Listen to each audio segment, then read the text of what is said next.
Hi, this is Kat Tillinghast with West Coast Yoga and Sports Therapy. I'm a yoga therapist. I help people with all types of imbalances, including depression, anxiety, and even chronic pain. So today, some of the poses that I'm going to be showing you and some of the breath work that I'll discuss with you should help ease some of the symptoms or even possibly manage your depression. And this is not to say that you should stop taking any type of medication or any type of therapy that you might be receiving, okay? So this can work in conjunction. So first I'd like to talk to you about some breathing techniques. I would say, generally speaking, we like to emphasize the exhale for most people. There are very rare cases of people who are so severely depressed that they actually need to emphasize the inhale. So I'd like to have you play with the breathing techniques. Pranayama simply means to stretch the breath and to control the breath. So I'm going to show you, give you an example of two types of ways that you can emphasize both the inhale and the exhale. When you try it on your own, if one or both of these make you feel nervous, you can try the other one if you start to get nervous or agitated, or you can actually decide that you're more comfortable just breathing natural inhales and natural exhales. So you're going to breathe through the nose. You can keep the eyes open or closed. Just take a natural inhale. So fill up on the inhale. And you're going to exhale and count to 3. Then you're going to inhale again, naturally, freely. And you're going to exhale and count to 4. Good. And then inhale, fill up, freely. And exhale, count to 5. So you see where we're going with this. We're increasing the exhale as we go. I personally like to exhale to about 12. You can go even longer than that if that feels comfortable for you. Again, if you feel agitated, this is not the breath work for you. And this is really about balancing the nervous system. Our autonomic nervous system gets balanced through this practice of pranayama. The other direction is the emphasis on the inhale, which helps people who have lethargy with depression, somebody who perhaps feels like they can't get out of bed. So you just really do the opposite breath. You would inhale for 3 and exhale naturally, empty out the breath. And then inhale to 4 and naturally exhale the breath. And again, inhale to 5. And just keep increasing. So this is something I'd like you to play with on your own so that you might determine which pranayama practice is best for you. Now let's get to the yoga poses. The yoga poses are designed to discharge the energy in the body so we can sit, breathe, focus, be aware and awake for a meditation. So the first pose we're going to practice is Cobra. Almost everyone can do this pose. It's fairly simple in the movements. You just have to think about what you're doing and pay attention so that every little tiny instruction I give you, you practice that. You're going to come all the way to your belly. All the way down to your belly through your knees. So I'm going to have my hands alongside my chest. I'm going to squeeze my elbows in and draw my shoulders back. I'm actually going to relax my low back and pull my navel to my spine. And I'm going to spin my inner thighs up toward the ceiling. So I'm sort of pressing down through my pinky toes. Okay, so that's a lot of instruction. I want you to think about that stuff. And we're really not going to use the hands, just the upper back. So we're going to inhale like a turtle and lift the head all the way off the mat, keeping the navel pulled in and drawing the elbows and the shoulders back. And then exhale, lower down. So we're moving with breath, breathing through the nose, all the way down to the forehead, keeping the back of the neck long. I'm going to spin my inner thighs toward the ceiling and inhale through the nose, lift the upper back, relax the hands, and exhale, slowly lower down. Breathing through the nose. Again, inhaling like a turtle, so the back of the neck is nice and long, looking forward, gaze is forward, and exhale, slowly lower down. Inhaling to come up, and exhale, slowly lower down. So if coming up too high is too much for you, You can come up a little lower, or if you'd like to come up a little higher, you can do that as well. I'd like you to practice 6 or 12 cycles of breath in Cobra. And the next pose, you're going to bring the right ear to the mat, rest the arms alongside the body, and do another back bend.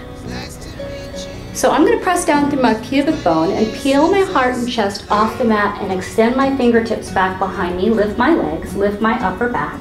Again, squeezing those shoulder blades together. And then I'm actually going to exhale and slowly lower down, breathing through the nose, turn the head, bring the left ear to the mat. Okay, so that's my exhale.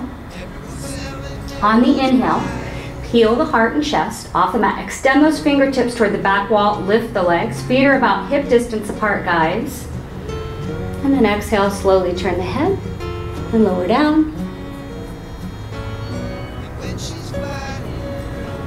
Back bends are invigorating.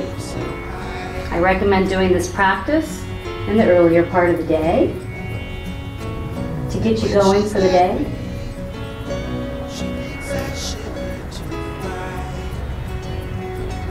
And when you're done with 6 or 12, place your hands alongside your chest. And you have an option here to press back to child's pose to stretch the back for a counter pose. And from here you can go to downward facing dog, or you can stay in child's pose with your feet together and your knees separated. If you have downward dog in your practice, downward dog is an inversion. Inversions are also good for depression, letting the blood flow the opposite way. You just take about 6 to 12 long cycles of breath here.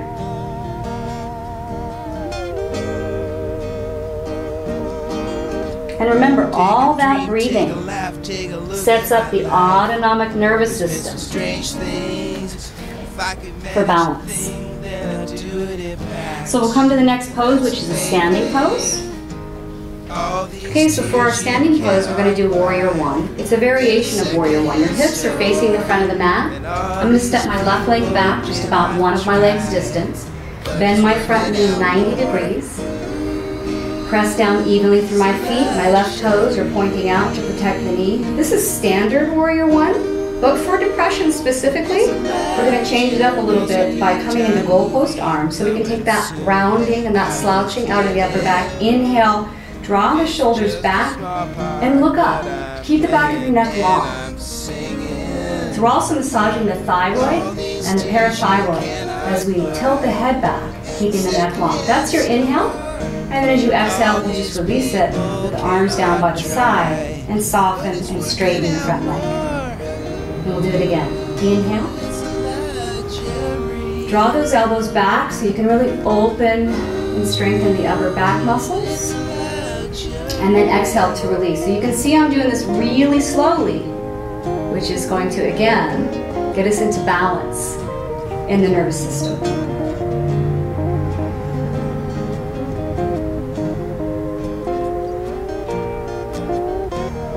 So you could do 3 or 6 or 12 on each side. So you want to make sure that you do both sides, very important.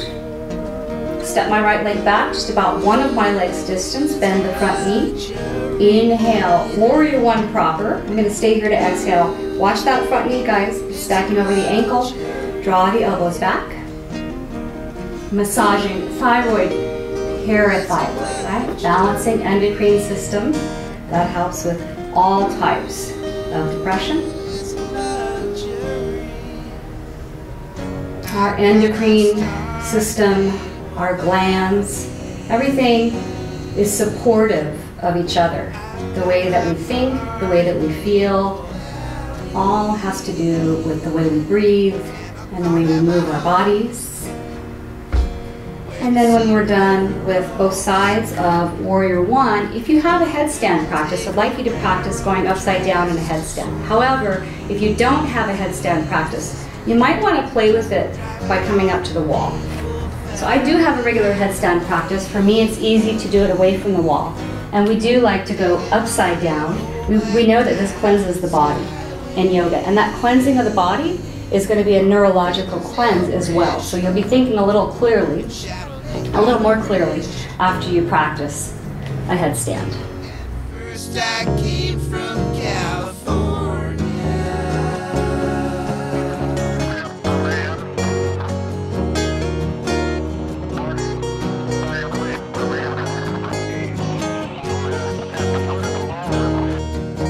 So I'm actually going to stay in this headstand for about 6 to 12 cycles of breath.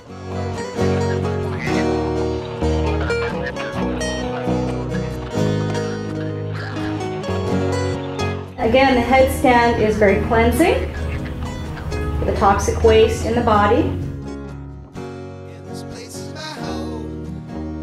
Bringing the feet down to come back to child's pose to counter the headstand or downward dog. Stretching the neck, maybe bringing the chin to the chest as I exhale and inhaling, looking forward and just letting the head hang.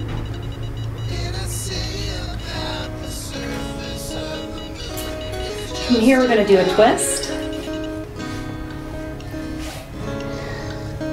I really like what twisting does for the thinking. We know that we have the Shoshone channel, which is our energy center, and that when we move and twist there, we actually, in a seated twist, move the energy upward, which creates Udana. This is actually in yoga, Udana just simply means clearer thinking. It's going to bring you to clarity of thought so that you can relax and focus a little bit more. So sit straight up over your sitting bones. Inhale. Right arm forward, left arm behind you, toes point up, and I'm just going to take a twist, pulling my navel to my spine, and looking over my left shoulder. And I might take 3 cycles of breath, 6 cycles of breath, and then switch sides. Keeping those toes pointed up if you can. That's going to keep your knees pointing up and keep your legs from rolling back. Inhale with a tall spine. As you exhale, bring your navel to your spine. Sit up nice and tall. Twist. Creating more blood flow, not just to the organs, but also to the brain. Getting us out of that tension or sad mind and allowing us to think with more clarity. So I'm going to end the practice today with a couple of back bends. One is going to be a supported back bend, and this is going to be similar to where we started, which is on the belly. This is bow pose. And again, I'm more interested in you opening the chest than I am about you opening the low back. So I'll just turn the head. I'm going to rest the arms alongside my body as I bend the knees. And there are different levels of this back bend. You can really turn it into something that's pretty intense, or you can keep it very small. And first I press my feet into my hands. That's really the first action. And again, the next action, and most important, is I'm just going to peel the heart off the mat, squeeze the shoulder blades together, and at the same time I'm going to press my hands and my feet into each other. And maybe I'll lift the feet or lift the knees, but it's really not so important that you do that. This is for the upper body, so you can keep it here, or you could go to level 2, whatever's more comfortable for you. And you can move in and out of this pose again with breathing. So I inhale to come up. So we inhale to stretch the chest. Open the chest, open the heart center. Exhale, release. You could come all the way to the forehead and do it one more time. Or again, 3, 6 times. Lower down, maybe rest the opposite ear on the mat. And again, we counter it with child's pose. Bring the big toes together, knees apart. Take a few breaths here. And then I'm going to set up for Shavasana, and that's the resting pose. I do like to rest in Shavasana, especially in the morning, in a back bend. So I'm going to use a bolster. I'm going to come up to the bolster all the way to my low back. And I'm really going to just slowly lower my entire spine down on the bolster.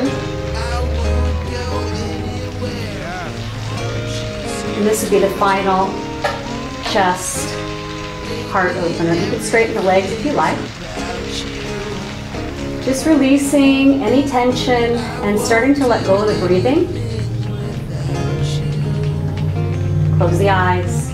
Rest. So yoga is the only practice, the only type of exercise that introduces shavasana, which is resting. We believe that this helps the practice seep into the entire body and last longer. I rest in shavasana for about 5 minutes. And then to come up from a back bend, I'm going to support my spine by bringing my hands down, bringing my chin to my chest, walking myself up. You can also use the bolster for meditation. So, the idea is to sit up nice and tall. If you need a bolster, that's nice because your hips are higher than your knees. We do the yoga practice, the breathing and the moving and the resting so that we can balance ourselves, so we can discharge any negative energy that might be in the body. Those back bends really help. But also so that we can sit and meditate, so we can free our minds of the negative energy that we hold. So I like to have the palms open, spine tall, eyes closed. And start to come back to the breathing. There is a mantra that releases tension in the Shashamna channel. This is your energy center, or your spine, or your chakras. And you can chant silently or chant out loud.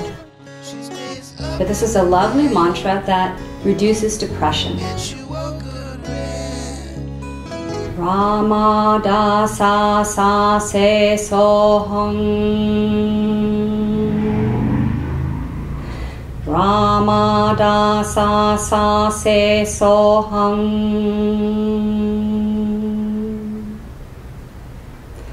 Rama dasa sa se soham. Again, you can repeat that mantra as many times as you like. It's going to help to balance the nervous system, decrease depression, give you more of a sense of well-being. All of the yoga that we practice is to eventually get us to a meditative state, and I recommend meditating for at least 10 minutes a day.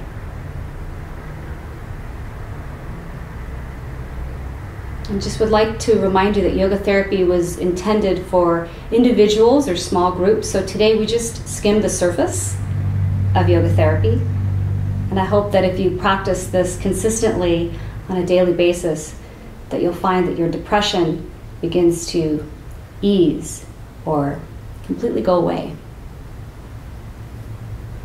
Namaste.